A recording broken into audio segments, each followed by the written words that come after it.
Duit kok banter. Seneng duit kata nang ketimu. Kata wis ora tau ngoten. Pak, ojo gesang, ojo kelan ing duit nanda. Siap?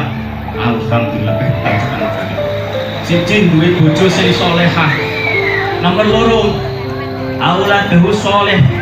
Duwe putra putri sing saleh. Syarate, Bu, Pak, nek gadah putra sing saleh syarat pertama kudu nikah. Syarat pertama niku wis dilakoni. Muga-muga dengan pernikahan iki nasabe keturunan nanda Bapak dados putra sing saleh lan saleh.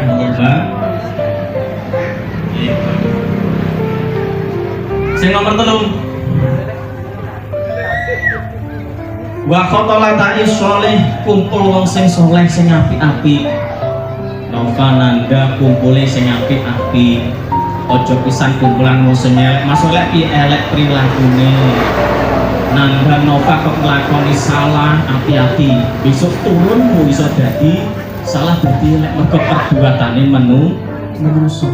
Nyuwun sewu Bu, bocah niku nakal, anak niku nakal pun nganti disalahno anake, introspeksi wong tuane. Bocah angel dituturi iso uga kadang garwa istri nyemen tak mentaki suamine. Kadang bapake ora peduli karo istri ngoten niku, anak dadi durhaka. Paham ta nggih?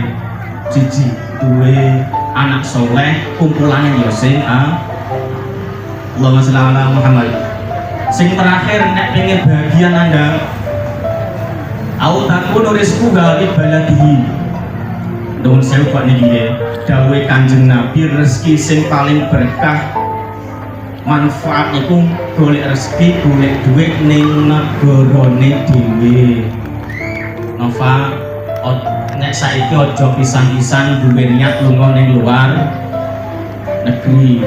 Kenapa? Barokah Pak. Rezeki luar negeri kok pakah bener akeh. Ning terkadang orang barokah kok kena sabdane Kanjeng Nabi niki. Ibadah iki rezeki baladi, rezeki sing paling berkah ning negarane dhewe. Insyaallah cukup. Jare wong Jawa mangan gak mangan nek kumpul. Nggih Bu Laras. Mangan gak mangan kumpul. Mboten nggih. Oh mboten. Mboten apa? Bapak aja uga citakan luar negeri nek selama cukup-cukup. Allahumma sholli ala Muhammad. Jelas gak ya? Enek patang perkara. Siji dadi duwe bojo sing saleh utawa salehane kanggo warga. Nomor 2 keturunane sing apik. Nomor 3 kumpulane sing apik. Nomor 4 golek rezeki ning negarane dhewe.